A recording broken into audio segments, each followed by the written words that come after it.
हिमाचल प्रदेश की जनता राज्य में तीसरे विकल्प की तलाश में है।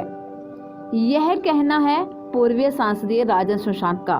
उन्होंने ये भी कहा है कि प्रदेश की जनता भाजपा एवं कांग्रेस से तंग आ चुकी है। राज्य सुशांत आज नाहन में मीडिया से रूबरू हुए हैं। प्रदेश सरकार बुरी तरह असफल है। पिछले 2.5 साल के अरसे में हर मोर्चे पर फेल हो चुकी है।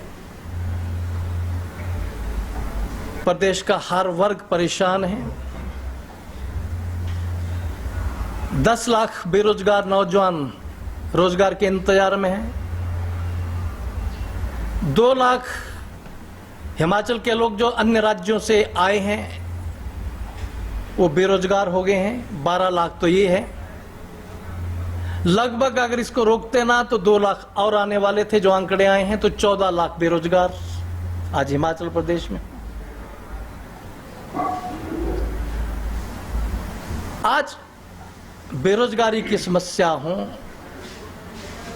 मजदूरों की समस्या हो, किसानों की समस्या हो, नौजवानों की समस्या हो, विद्यार्थियों की समस्या हो, दुकानदारों और व्यापारियों की समस्या हो, विस्थापितों की समस्या हो, ऐसी अनेकों समस्याएं हैं जिनको सुलझाने में सरकार बुरी तरह असफल हो गई है। हिमाचल प्रदेश पिछड़ता जा रहा है।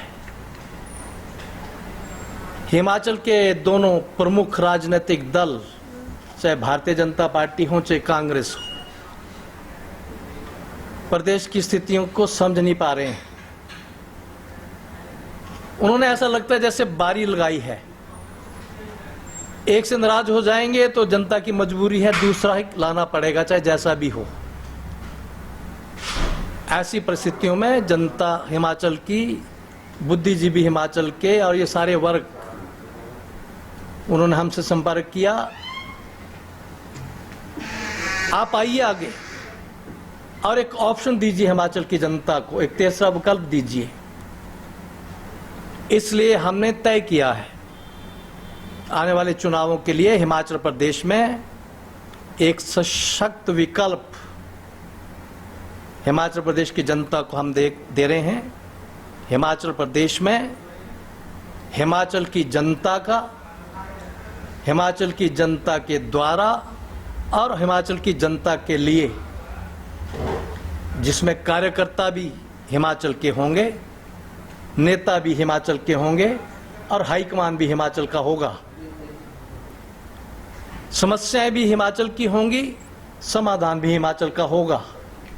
आजादी के बाद गंभीर प्रयास एक क्षेत्रीय दल के लिए हो रहे हैं। ये चुनाव के आसपास के प्रयास नहीं है, 2.5 साल पहले हमने कर दिए। जनता को जोड़ेंगे भी और संघर्ष के लिए हम बड़ी लड़ाई लड़ने के लिए भी तैयारी कर रहे हैं कि हम करेंगे। और इतना मैं विश्वास से कह सकता हूं, आज भले ही बहुत से लोग मजाक उड़ाएं, कभी केजरीवाल जी का भी मजाक उड़ाया जाता था, झाड़ू का भी मजाक उड़ाया गया था। आज मैं बड़े आत्मविश्वास के साथ कह रहा हूं, हमारा क्षेत्रीय दल इतना मजबूत हम कर देंगे, 68 की 68 सीटों पर इलेक्शन लड़ेंगे और जनता का इतना प्यार अर्जित करेंगे, इतना आशीर्वाद लेंगे कि हम चुनाव के नतीजे आएंगे तो हिमाचल प्रदेश में हमारा क्षेत्रीय दल दिल्ली की सरकार का भी रिकॉर्ड तोड़ेगा। को इनके घरों में जाके और कुछ नहीं तो कम से कम 2 वक्त की रोटी देने का तो तुरंत करना चाहिए था कि नहीं करना चाहिए था? सरकार से मैं मांग करता हूं श्वेत पत्र जारी करे। हिमाचल प्रदेश में सरकार ने अपनी ओर से इन सारे गरीब लोगों को, जिनके घरों में रोटी के लाले पड़ गए थे लॉकडाउन के अंदर, उनको उनका पेट भरने के लिए क्या क्या किया है, मुझे आंकड़े चाहिए। हर ब्लॉक के, हर पंचायत के पता लग जाएगा। जो थोड़ा बहुत शोर शराबा मचाया वो एनजीओस ने किया, प्राइवेट संस्थाओं ने किया, लोगों ने किया, धार्मिक भावनाओं से किया। सरकार बड़ी चतुर बनी, उनको कहा आप सीधे नहीं देंगे, वही राशन, वही पैसा, वही चीजें तहसीलदार के द्वारा, एसडीएम के द्वारा सरकारी खाते में डाल दी गई हैं। चलिए वो आगे तो आगे क्या किया आपने? इन्होंने एक काम बड़ा किया है जिसको परमात्मा भी माफ नहीं करेगा। इनको जिंदे जी तो जनता नहीं करेगी, मरने के बाद परमात्मा भी माफ नहीं करेगा। अत्याचार किया है।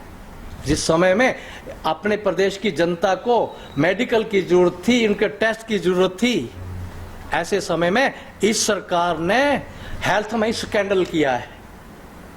आप जानते हैं, एक छोटी सी ऑडियो कैसेट फंसी है अभी तो, बाकी तो बहुत बड़ा स्कैंडल है। 5 लाख का स्कैंडल नहीं है, 5 लाख तो एक बीमारी पकड़ी गई है। अरे 5 लाख के स्कैंडल की खातिर डायरेक्टर हेल्थ क्लियर नहीं जाया करते। 5 लाख के स्कैंडल की खातिर सत्ताधारी दल के अध्यक्ष को इस्तीफा नहीं देना पड़ता। समय आएगा हम बताएंगे कितने करोड़ों का स्कैंडल है। ये करोड़ों का स्कैंडल जयराम जी आपकी सरकार ने किया है, आपके हेल्थ डिपार्टमेंट ने किया है। और हेल्थ डिपार्टमेंट में अगर डायरेक्टर जेल में गया है तो ये जो खरीद फरोख्त हुई है उस कमेटी का अध्यक्ष कौन है? हेल्थ मिनिस्टर था। और हेल्थ मिनिस्टर कौन था? जयराम जी। अब जरा फाइलें देखो, आपको भूल तो नहीं गया? आप खुद ही तो स्वास्थ्य मंत्री थे उस समय। जिस आरोप में डायरेक्टर हेल्थ जेल में गया है, क्या उसी आरोप में हेल्थ मिनिस्टर पर कार्रवाई नहीं होनी चाहिए थी? करने वाला हेल्थ मिनिस्टर जयराम ठाकुर और उसकी जांच बिठाने के लिए पावर रखने वाला, विजिलेंस करवाने वाला मुख्यमंत्री जयराम ठाकुर, और क्लीन चिट देने वाला भी खुद मुख्यमंत्री जयराम ठाकुर। न्याय का सिद्धांत है, जिसके ऊपर कोई आरोप लगता है, आरोपी कभी भी अपना फैसला खुद नहीं किया करते। यह न्यायपालिका का सिद्धांत है। हमने उस वक्त भी मांग की थी, जयराम जी आप सच्चे हैं, अगर आप कहते हैं मैं भ्रष्टाचार को सहन नहीं करता, तो तुरंत इस्तीफा देना चाहिए था। ये भारत देश है। हिंद दस्तक के लिए नाहन से प्रदीप कल्याण की रिपोर्ट।